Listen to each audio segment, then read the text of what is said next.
สวัสดีครับพี่น้องครับผมวันนี้วันที่หนึ่งพฤศจิกวันนี้วันที่1 ธันวาคม2568นะครับเนาะครับพี่น้องผมสำหรับมื้อนี้นะครับเนาะก็ได้ยินว่าจะมีฝนตกอีกเนาะผมจะมีอากาศหนาวนะครับผมพี่น้องครับเนาะ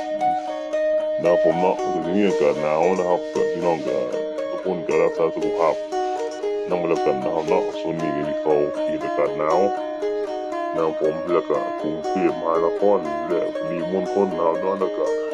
ข้างภาคใต้ก็ยังมีฝนตกคือเก่านะครับผมพี่น้องครับทั้งเขตเอ่อภาคใต้ภาคตะวันออกนะครับผม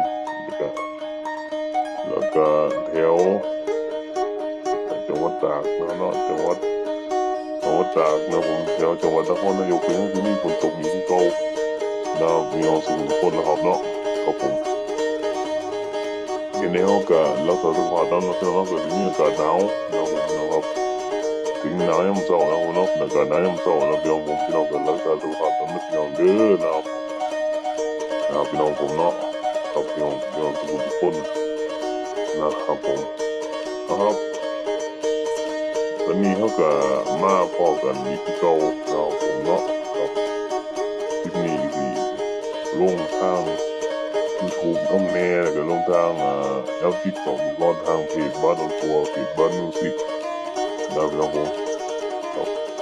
ทีนี้เขาก็ฝากพี่น้องทุกคนลงมาแล้วกันนะครับเนาะครับผมทีนี้เขาก็ฝากเด้อพี่น้องเด้อนะครับผมครับวันนี้นะครับผมเขาก็มาให้เก่านะครับเนาะครับวันนี้อยู่เป็นวันจันทร์ที่1 เดือนธันวาคม2568นะครับเนาะก็ได้เข้าสู่เขตมกราเป็นปีใหม่นะครับผมพี่น้องทุกคนนะครับเนาะครับจึงให้เกิดรักษาสุขภาพได้ไว้แล้วกันนะครับเนาะเอาคลิปนี้ขอฝากพี่น้องทุกคนนะครับเอาไว้พรในคลิปหน้าผมในคลิปนี้สวัสดีครับ